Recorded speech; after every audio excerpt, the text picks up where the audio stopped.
right, Jay. All right. I am ready. I'm Tempest, since Jay won't introduce me. But some of you probably already know that, and we are Target Fixation Gaming, and this is our new podcast, Remedy This. And we're already making mistakes. We had a late start tonight because we just had some technical issues with, what were we doing? Twitch? Was it Twitch that was having problems with? No, we just had to. So what we do is we stream to both Twitch and YouTube. We use a software that funnels the Twitch stream to YouTube. And since this is a brand new channel, that we just had to get everything set up with the stream key, all that. Jazz. Wasn't wanting to work just right because we had already created the channel and stuff. So it's not like we were slacking. It just wasn't wanting to. I remember you not wanting to it was not hooking up correctly or something. Yeah, it was just some boring technical mumbo jumbo that you guys don't care about. So. No, you don't care about it, but it's feels like our job to explain that we care. Mm-hmm. We care, and we're here to talk about Remedy stuff because that's what we care about the most. That's right. And so we brought some videos, and maybe we'll give it a moment for people to tune in because we were an hour late. We did make an announcement, and we're just sort of in here right now, waiting for people to join in. But you know what? We could probably go ahead, because people can rewind this to the beginning and catch the videos. But what we want to talk about today, because we have a lot to talk about, but what's on our agenda for today is some posts that we made on X that have a lot to do with Jesse and Dylan and their relationship and who they are and their mannerisms. We had a video that was just went crazy, and when we posted it, it was a video of, I think we talked about this before, they both have the same mannerism where they rub their shoulder. Mm-hmm. And but they rub opposite shoulders, but still Jessie does that throughout the whole game, and we thought she was hurt, but it turns out she was hurt once in a different time, in a different world or reality or whatever. So that's something that when we did it, I thought about it later. I'm like, you know what? This sounds like something that might be from Quantum Break. Now, Quantum Break, Remedy still doesn't own the rights to that as far as I know. Because I did check into it eventually. Finally, I did recently. I checked into it. And they still don't own the rights, but they have found creative ways to work in aspects of it. So why don't we go ahead and check out some of the videos that we put together. They're short. They just talk about... It's just basically, showing their similarities between Jesse and Dylan and how they behave and talk. So why don't we go ahead and do that? All right.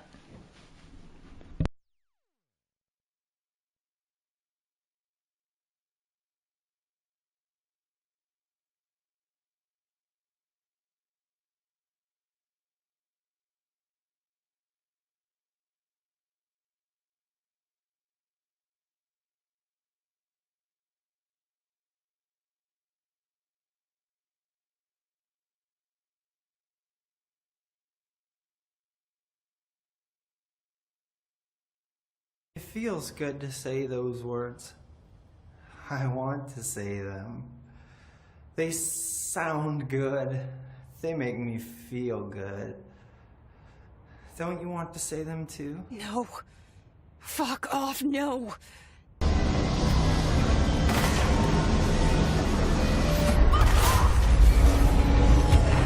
What day is it tomorrow? Fuck off! I don't know!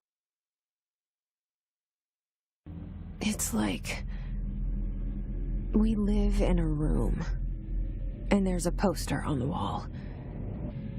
Like in that movie, what is it called? The prison movie.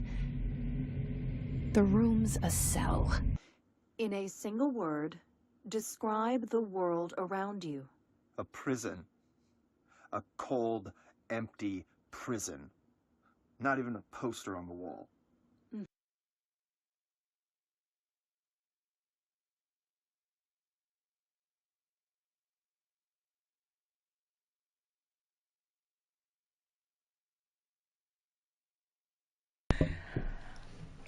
Okay, so you just saw a few things that show that they're really similar in the way they talk and the metaphors that they use, and even again, like we showed the shoulder thing.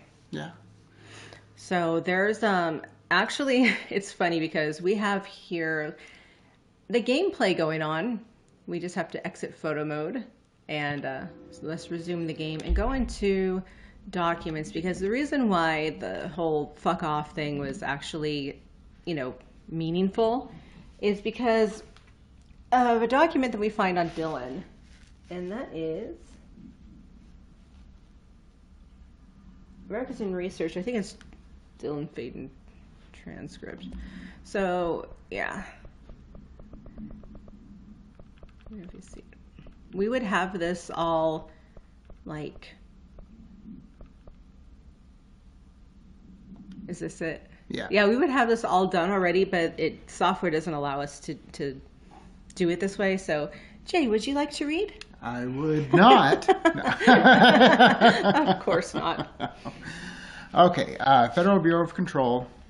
Transcript of conversation. Subject Dylan Faden for review by Dr. Darling. Confidential.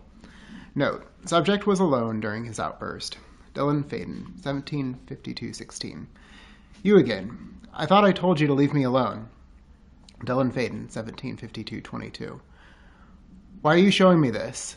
I can't do anything. Can't you see where I am? Why don't you help me get the fuck out of here? You always show me these things I can't do anything about. Dylan Faden, 1752-36. Stop showing me her. I don't care anymore. And I don't care about you. You both left me here to rot. Dylan Faden, 1752-46. Fuck off, you bitch. I will dig out my own brains if it means getting rid of you. I don't want you here. Get the fucking message. Subject repeated the phrase fuck off numerous times before being sedated at 1753. So yeah, that's where the whole fuck off thing comes from, because they made they made a big deal out of it in a way. They noted it as something significant, he must say this a lot. And Jessie really doesn't, she really doesn't swear a whole lot during the game, but she does say that a couple of times, and one right in front of them. So it's kind of just similar terms that they use, I guess. And that's one when they're particularly angry. So anyway, so yes, the siblings, they referred to by the director, right? I can't remember his name. You do. Mikhail. Kasserinen. Kasserinen, yeah. Describe them as two sides of the same coin. So when you notice, Dylan rubbing his shoulder, and we have an idea. I don't think we showed it yet of where Jessie's shoulder rubbing thing comes from. And but Dylan, we don't know, because we don't know a lot about Dylan. From his time at the oldest house, we know some things this document and a couple of recordings, but we don't know a lot. We don't know if he ever got hurt. We don't know that. But what we do know is that, at least my interpretation of the whole two sides to the same coin is, if now we're going to go into quantum physics here for a second, because that's, the big thing, all of this, remedy and quantum physics, quantum break, all that stuff this is kind of reminds me of a situation of quantum entanglement. So if you want a quick definition, because I suck at explaining it. I was just talking to someone about this recently. It's when you get your mind wrapped around the concept, it's easier to understand than it is to explain it. But quantum entanglement is a fundamental phenomenon in quantum mechanics where particles, they're obviously not particles, but I think we just have to treat it as such for the fiction, become interconnected in such a way that the state of one particle instantly influences the state of another, regardless of the distance separating them. This effect, often referred to as the spooky action at distance, a term famously coined by Albert Einstein. So that's definitely an interesting one. Look it up. Do some reading on it. I think it applies a lot to this. Again, I know that they're not, we're not dealing with particles here, but we're dealing with that same theme, So that's a thing. But yeah, so we've got a nice picture up here of talking about Dylan getting pissed off, but we do have other things to talk about. So the shoulder injury. Okay, I shouldn't have said injury because I just gave it away, but why don't we put the picture up of Jesse, and this is going to be another life, another reality. It's Beth Wilder from Quantum Break, and it's one of the final things that happens in the game. You can go ahead and put it up, and we'll just show that. Something we posted on X recently.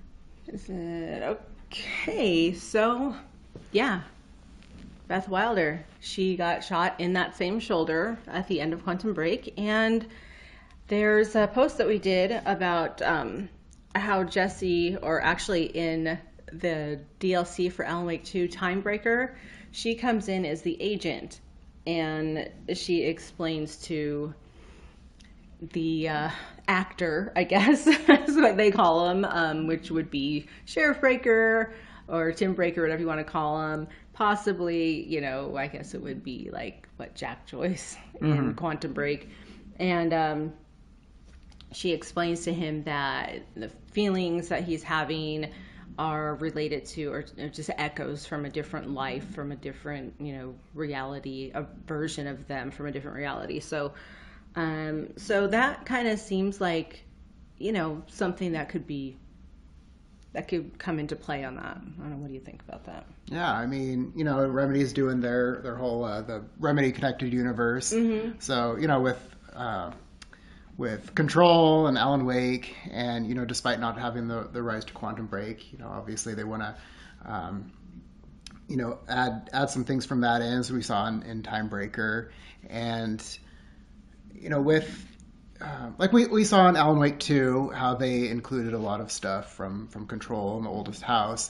It's not surprising that they would kind of do a little crossover with Quantum Break and Control, and, you know, like we see, like you saw previously with both Jesse and Dylan with their shoulder, and that. It definitely seems that Remedy is kind of going towards that quantum physics, multiple reality. Yeah, the many worlds. Yeah. Yeah, I think so too. That's, I mean, there's so many different signs of it, but just done in different ways. Like I said, there's, you know, it's obviously fiction, and they're going to fictionalize a lot of things. You know, like I said, they're not particles. We're not observing particles, but we're observing, you know, something similar in action. So I think that, I mean, that's my interpretation. Although it could be that Dylan still had some sort of injury at some point, you know, similar to Jesse. But we don't know, again, much about his past. We don't know where he was. But we do have a crazy board. If you want to show that, we have a crazy board by Tim Breaker. It has Tempest on it, just kidding. It does, because I am part of the craziness that is happening. So, yeah, do you want to show it? Yeah, I'll go ahead. We have to kind of take turns with this. But, yeah, we'll show Tim. For anyone who's watched Alan, or not watched, but played Alan Wake 2, you know what I mean. So.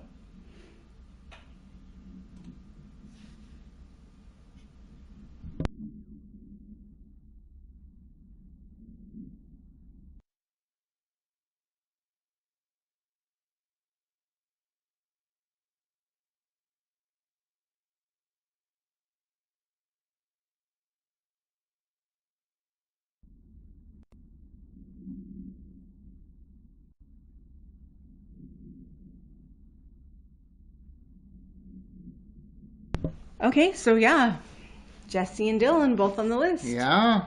So that, and that's coming from Tim Breaker, who we also kind of have, at least I don't know about you, Jay, but I sort of have this feeling that, like, he's one of those versions of what would be, if they still had the rights Jack Joyce, from Quantum Break, and his endless amount of identities or faces that they say. Mm-hmm. He's got thousands of faces and different realities where he's a different person. He's different but the same. Yeah. So if he's a different person, there's no reason why he can't be a brother to someone, mm-hmm. or romantic partner to someone or whatever. But they seem to kind of keep coming together, him and the Jessie character, who mm-hmm. is Beth Wilder. So that's an interesting one that we want to explore more and hear more thoughts and ideas and theories about it, because we don't actually watch other content creators' content, unfortunately. I mean, it sounds like it would be a good idea, but for us, it's more like, well, it might influence what our perception, like what we, how we interpret the game that we play, and we want to kind of have a clean slate, something, clean to work with. So we don't, do that. And as much as I would love to give other content creators that deserve it my views, unfortunately, yeah, we can't, because we're creating the same content, but just from a different perspective, and we really want to keep that, like I said, keep that clean. So what do we got next? So we're talking about siblings. We showed you their mannerisms and heard some of their mannerisms. This letter that I have up, this is interesting. Okay, I don't know, you may have already read it as I sit here rambling, but there's a video, and I've posted it several times on X, since 3 years ago. Mm-hmm. I found a picture under the bed of Dylan's containment cell in the Panopticon. And it was a picture, and it has Jesse's name on it, as if Jesse drew it. So for a long time, I was like, well, that's confusing. Did he just draw it and put her name on it? Or why is there a kid's picture? He's an adult now, So there's all these questions, right? So we were going through documents, and we found this one that we read more carefully. And Jake, would you like to read it? No. Just kidding. Okay. Official findings report. Re the Prime Candidate Program. Internal/confidential. Summary. Per authorization from Mr. Kirkland, internal investigation P-142-9 was launched into the legality of the Prime Candidate Program, redacted, by the Federal Bureau of Control. Since all known subjects relevant to the investigation used executive privilege to decline interviews, very little first-hand information was gathered. However, anonymous sources and documentation declassified by Mr. Kirkland both paint an alarmingly clear picture of systematic redacted and redacted. Redacted were brought into the oldest house and placed under redacted examination and testing with the aim of appointing one as director under maturity.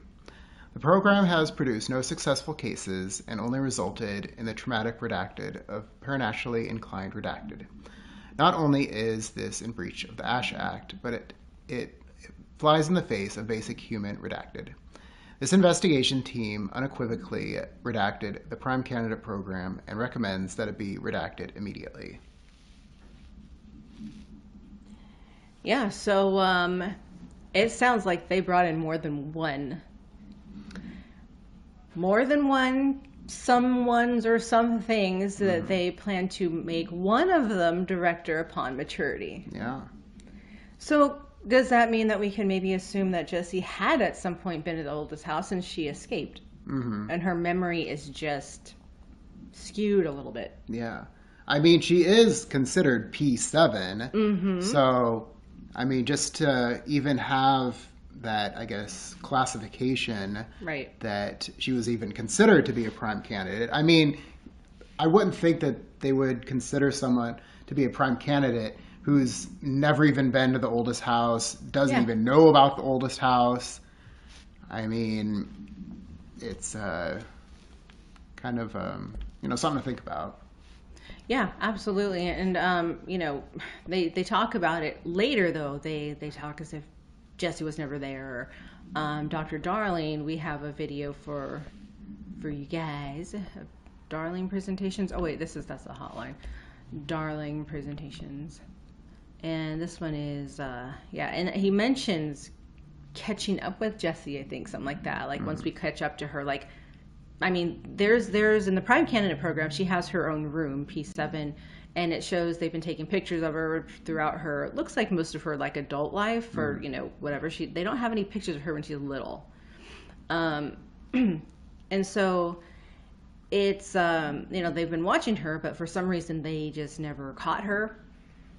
I have a theory as to why, but yeah. Yeah, I mean, you see those pictures, and they've obviously been tracking her and just kind of trying to keep an eye on her. But yeah, but they never caught her, at least that we know of. And and I would suspect that they wanted to. Mm-hmm. But, it's like, okay, they were so close enough to take that picture. Why didn't they just snag her up multiple times? And like I said, I have a theory about that. I'll, get into maybe another video. But right now, let's go ahead and play the Dyan Faden. Dylan's a lost cause. I know I struggled to see this, but we contained him now.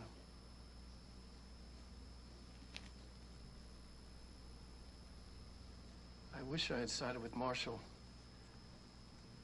Back when it's just one person. So many dead.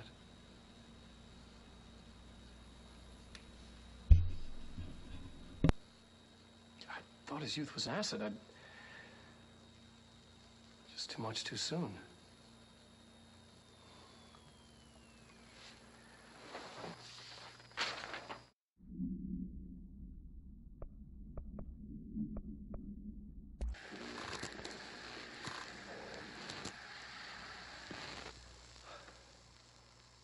Ordinary.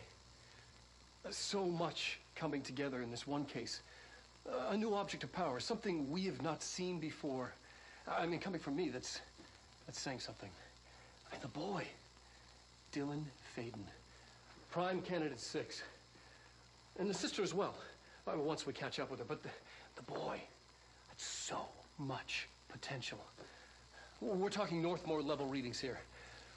And I don't want to invoke his name, but it's completely different circumstances here.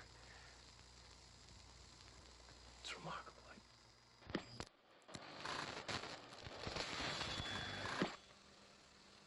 There was an incident. Yes.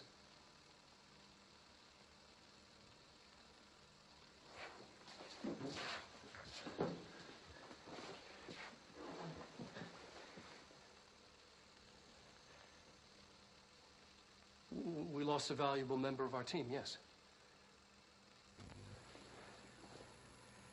Excessive force. Dyan has so much. But he's just a kid. I'll take the blame. He needs some slack. I mean, boys will be boys.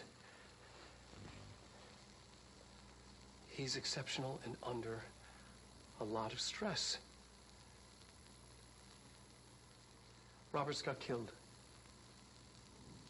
It's an unfortunate accident, that's all. Marshall needs to realize this. We will make this work. We'll make this work. So yeah, I should have showed those in the opposite order, but I didn't. So, but you get the picture. Somehow Jesse was sort of forgotten in a way until Dyan didn't work out, and then they started questioning him when they realized, I think, that he wasn't going to be able to handle this. They started asking him in one of the recordings. I think it was at it was where his cell was in the panopticon. As a matter of fact, I think we have that. Of course, it should be in here, but it's he won't. They start asking him where she is, where she might be, and it's upsetting to him, but it's also it is suspect. It is a little suspect. Like, why are you? But what's the most significant about it, at least I feel, is that he won't mention anything about her. And I don't think it's only because he's angry at her. He just might not know. Yeah. He might not know because, well, we'll get to that. Let me see. Is this the one Right. here? I won't take up too much of your time today, Dylan. Yeah, Like I think. said, I want to talk about Jessie, Yeah. your sister. What about her? I just want to get your perspective. What do you think of her? What kind of person is she? That sort of thing. I adored my sister. When I was little, I mean, back in Ordinary. And you don't anymore? When I first got here, sure. I'd always hoped she'd come too. Find me, to take me home. We went everywhere together. Why should this be any different? Casper said she could come too, to the Bureau, if she wanted to. But she never did. Why do you think that is? Because she didn't care about me. She always wanted to be out on her own, seeing the world. She always said so. Because she got what she wanted. Great. So she wanted to see the world. Did she ever mention any place in particular? Why? We like to ask questions around here, you know that. Any particular cities, towns, landmarks, anything like that? I don't remember. What about family friends? Were you close with anyone living outside of Ordinary? I'm done with this. Tell Casper I want pizza for lunch today. Dylan, wait, we're not... End of session. So you notice how in anyone who's played the game, both he and Jesse, they just say, I don't know, when being questioned about their childhood. Right. Like when they're asking Jesse about pictures and things and family, she's like, I don't know. I don't remember. So we will address that elephant in the room, in our room. I don't hear many people talking about that, but how much Alan Wake might be involved in what's going on. And why wouldn't he? He was involved in the events of AWE, the DLC. Yeah, so I mean, it makes sense that he'd be involved with this, and it's not the neuralizer from Men in Black where, you know, you just flick that thing and then you automatically lose all your memories. Yeah, we'll jump to him really quick, and let's see, where is Alan Wake? I think he's at the very bottom. Oh, it's Oh, the hotline. Hotline, yeah. He got in on the hotline. That's did, that's yeah. another thing. And he's not dead, as far as we know. Okay, here we go. Darkness engulfed the elevator. There was something there. A presence. Jesse Faden could hear it. A call. It was faint, reaching for her from a dark place. Faden was sensitive to visitations. She had them all the time. From her guiding star and the previous director. She was the perfect receiver. As if she'd been made for this.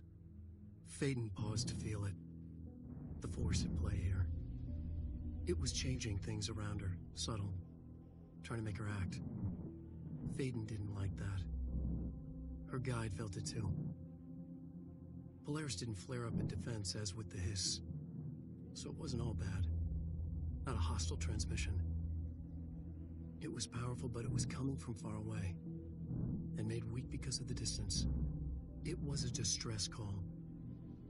Faden sensed a drowning man. A man desperate to escape. She sensed something else, too. A hunger in the dark.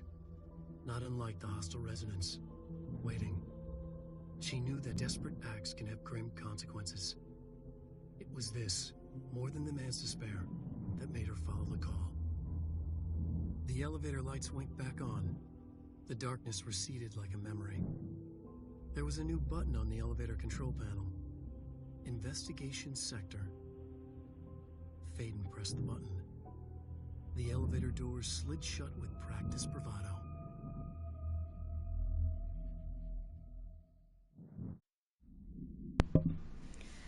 So, yeah, there we go. He knows about the oldest house, about Jesse, about the hiss, about the service weapon. Didn't he mention the gun? Whatever? Yeah, he did.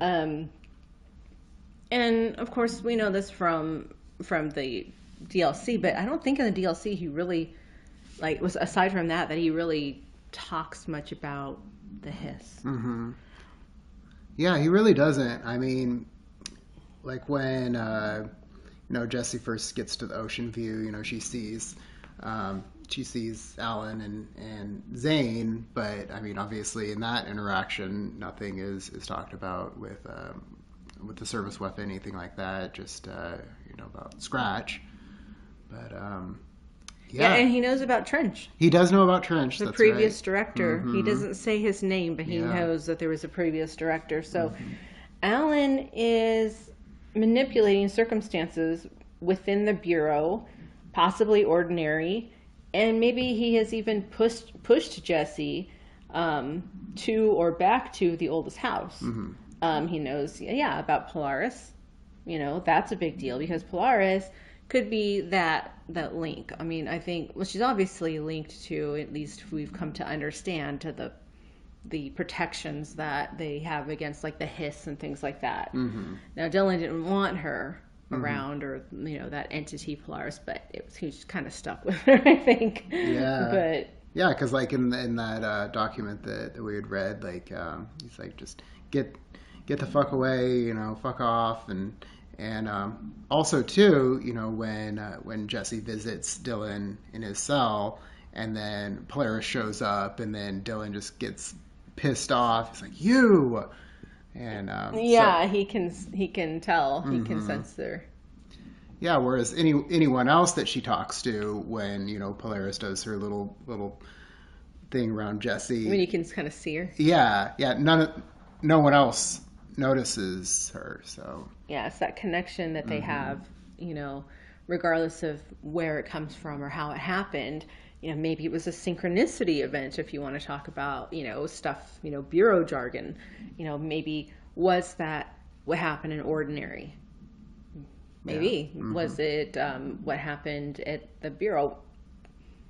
Dylan was there. Could have been. Maybe. I mean, it really depends. Again, we don't know enough about Dylan's background, and hopefully that will change with the second game. Yeah. Hopefully we're not just like picking up from where they left off in the lake house, with like no additional background information. So, I mean, because that's the whole part of, I think the biggest part of like what I love so much about Control and Alan Wake too is the story, the narrative, the mysteries. Yeah.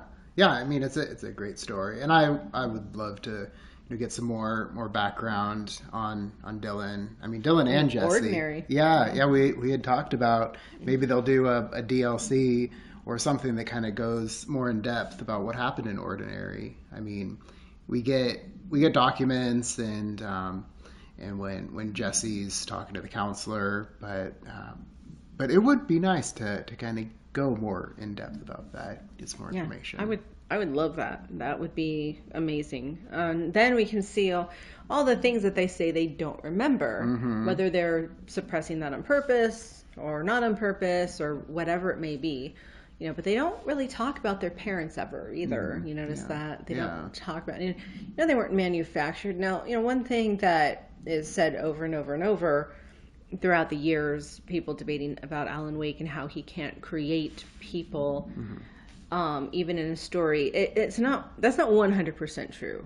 And that comes from because, like, how Sam Lake is a big David Lynch fan, Twin Peaks or whatever. Well, in that show, there's the use of tulpas, and those are created. Those are created by a person who, sometimes they practice, it's like, occult type stuff, but it doesn't have to be. Sort of like an imaginary friend, but just more. Like, maybe just read up on it so we don't have to go on a long explanation. But I don't think that's what Jesse and Dylan are necessarily. But I do want to say one thing, though. At the end of Control, when Dylan was in that coma, I instantly got the Insidious vibes. Like, absolutely. Okay, his body is available for someone to use as a vessel, right? Is that going to be Alan Wake or Scratch or some other entity? Because at that point Alan Wake was still stuck in the lake, right? So, at least that's what we are believing, led to believe, because like remember this whole lake house stuff is going on too at the same time. Because they had letters from Estevez already here at the oldest house, and this is 2019. So it took how many years? 13 years. Yeah. So, you know, that's Yeah. when this is gonna like actually be occurring, like Control 2, and then Alan Wake writing about like the FBC, like how long ago that happened, Right. beforehand. So did, you know, like, and then why did he write it? Right. I mean, yeah, like, yeah, you know, Dylan would be the perfect vessel for Alan Wake to use. Or Scratch. Or Scratch, yeah. Yeah, so I mean, it does make sense that, and yeah, it took, Alan 13 years to get out of the dark place, and I mean, it's to say that, Dylan didn't have something to do with that. Yeah, I mean, and I know that at the end of Alan Wake, you know, it's like, well, he was the same person, whatever, but, you know, like, Scratch is that whole other side of him that you don't know what he's going to do, right? So he, you know, and right now, actually, we do have a picture, the Scratch sign. Do you want to put that up? Yeah. We do have a picture that came straight from the Control reveal trailer. And it shows, you'll see a sign, a street sign, and it's by the Thomas Street, and it's scratched out. So we'll show that.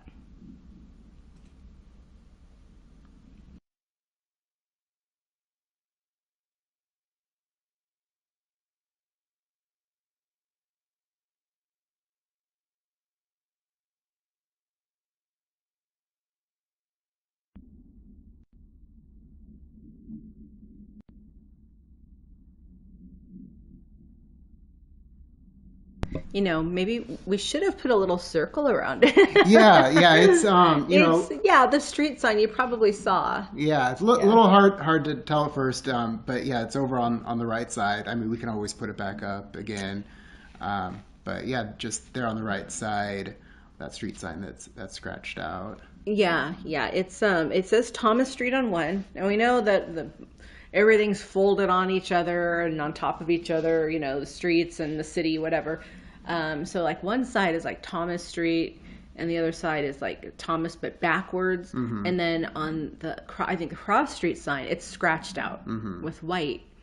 The same way that, you know, things were scratched out in like in New York, because it's all New York. Of course, these things seem to be centered around New York and Alan Wake. You know what I mean? Like there's so much of Alan Wake in everything. So, with the exception of, I guess, you know, well, Quantum Break, he was even in there too, in that The Return. Yeah. The on the TV straight from the beginning. You know, Alan Wake. Alan Wake's in everything. He may not be always 100% the center of everything, but he has some hand in it. He has some part in it. And I don't know, with Control 2 being, you know, Sam Lake has no involvement, I don't know if Alan Wake's going to be involved in any of it, but I think it would be wise to carry that because he already started. Yeah, I mean, I would think that Alan Wake would be in Control 2 in you know, some shape or form. I mean, whether it just be say like they had in Quantum Break, like on the TV, maybe they'll have something similar to that, or like in Alan Wake 2 when they had Jesse on the TV. But I would be surprised if they didn't have him in there in, you know, in some regard. Yeah, so that's something that is going to be really interesting to well, I'm looking forward to for sure. I'm definitely looking forward to it. Everybody wants, just admit it, everybody wants it to see Alan Wake. Alan Wake's got job security. He really does. He's got the job security. He knows what he's doing half the time, I think. So, anyway, yeah. I mean, we've actually addressed quite a lot. I don't think we have any viewers right now because this is brand new. So hopefully, when this gets out, you know, we're trying to post on X. We're trying to get the word out because we have, you know, our established channel target fixation. We go live and we do get people in, you know, we do get views.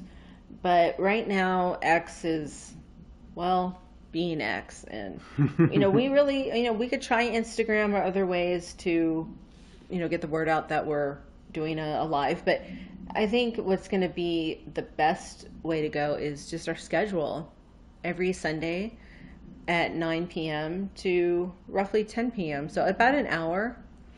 And that's Pacific Standard Time, of course. And, you know, except for Easter, I guess Jay mentioned, like, oh, Easter. Like, oh, that's true. Okay, so let's just, you know, make them aware we will stay away from holidays, because we got like a Mother's Day coming up, Father's Day, and all those days. Mm-hmm. I'll be visiting my aunt in Delaware. Okay. All right, Brian. This is Brian Hennerman I'm here with today. Yeah, you guys thought it was Jay, but this is actually Brian Hennerman. Well, then who am I?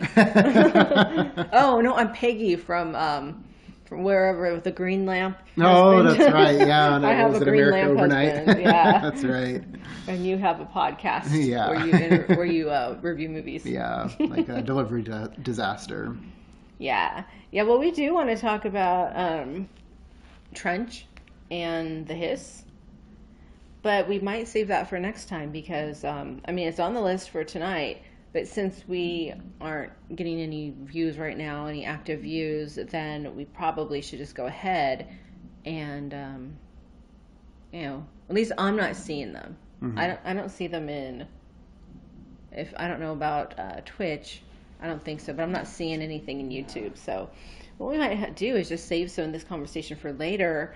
And if there's any pictures or videos that we didn't show today, that could be something we maybe leave off with. Is just the things that we didn't show today.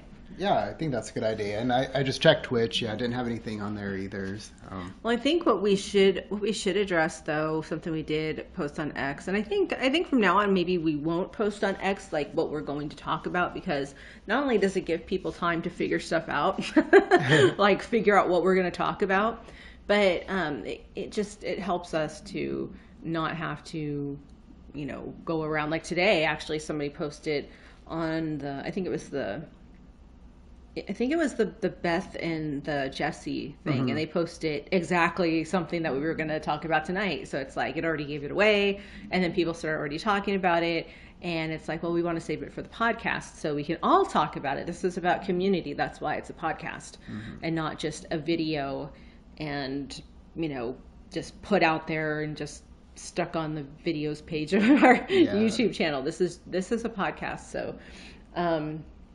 we'll just do that. We'll just kind of keep the subjects, like, you know, under wraps until we get to that day, so we can have some, you know, nice surprises. But there is one thing that I did post that we might as well just get out of the way, and that's the Doors, mm-hmm. not the band. Not the band you would think of when you think of Jim Morrison and Mr. Scratch, Thomas Zane, right? Mm-hmm. Not that. So the Doors, there's what is it? Not the Mind. It's Dylan's Mind Place. What's it called? The Gap. Yeah. So we've seen the Gap, but we've also seen those same sort of doors other places too. So we're going to show a picture. It's another little picture collage showing where we see some of those same types of doors. Yep.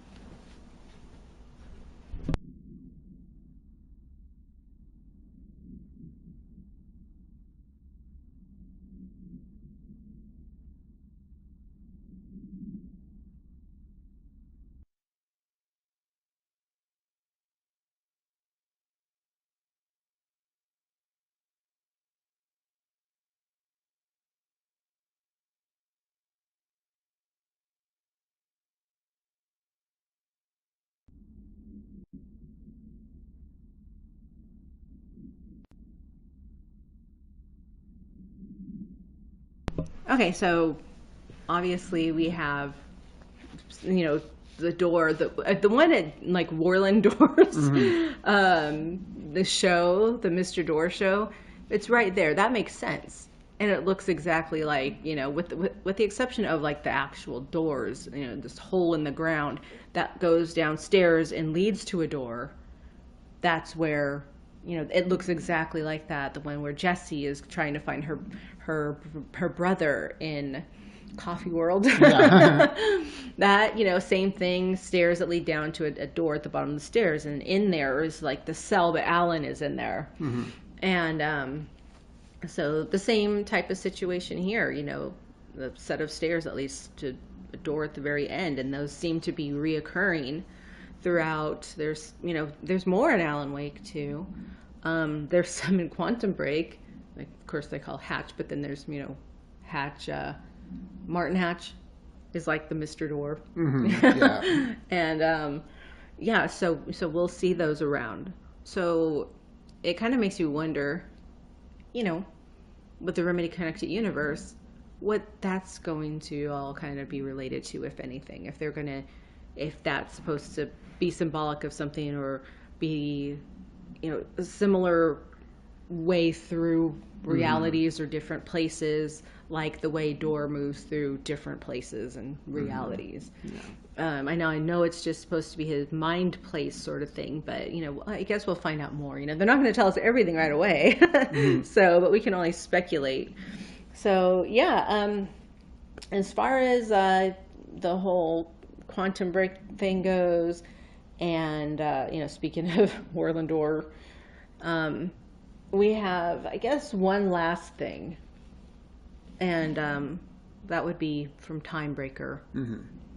Now, what I'm kind of, I posted something on X, and I'm like, I'm concerned about him right now, and it's Sheriff Breaker. And so after Sheriff Breaker disappears, he is alone. He's alone in the DLC. He's alone under the gazebo, under the light, you know, in Coffee World. And Jessie visits him. Then he's alone in Alan's Nightmare New York, which is really just abandoned now. But Saga moves through there. And so he's there. She talks to him, and he has his little lantern. So he's got a light. Got a light. And, you know, and then when she comes out from the door, he's not there anymore. He's gone. So we don't know kind of where he is or what may have happened to him.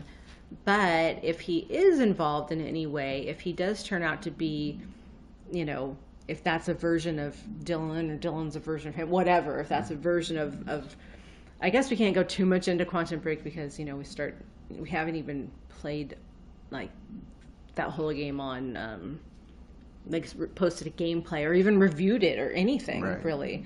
But most Remedy fans are going to know when we talk about, if we said something about Branch, you know.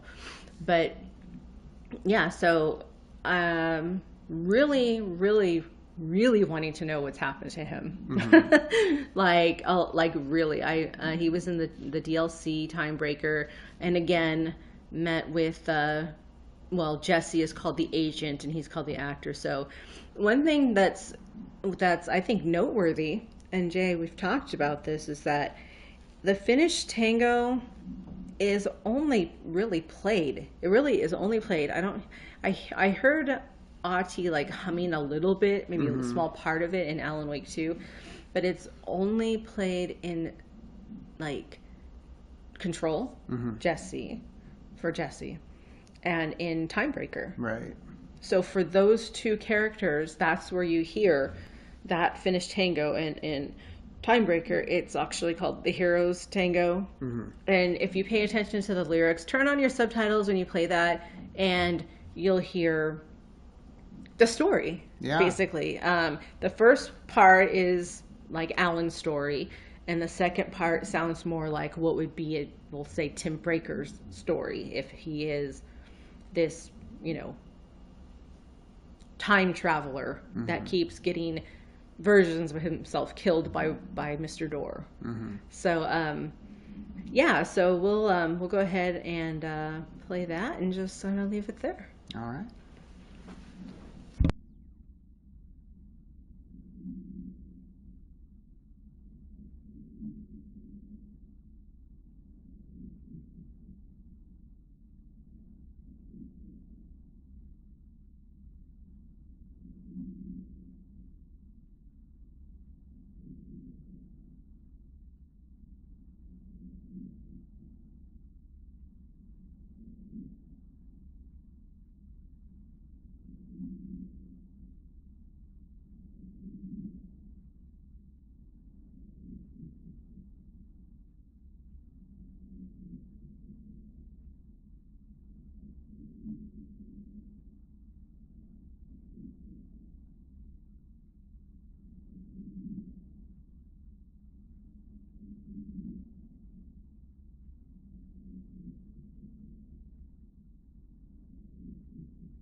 All right, guys, it looks like we it's going to take us a second to get it, but I hope you hang in there because it's actually a really interesting one, and we do want to show it.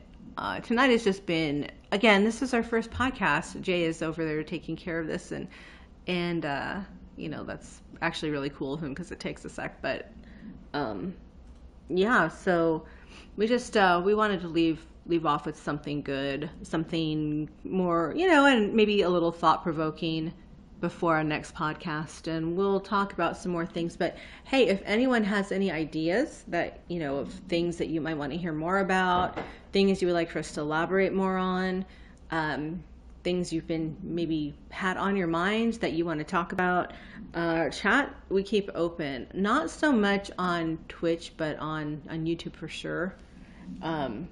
We like to keep that chat open for, you know, anything we do, streams or podcasts or whatever. So, okay, Jay says that we're not having any luck with it, but here's what we'll do. We'll get it and we'll post it on X.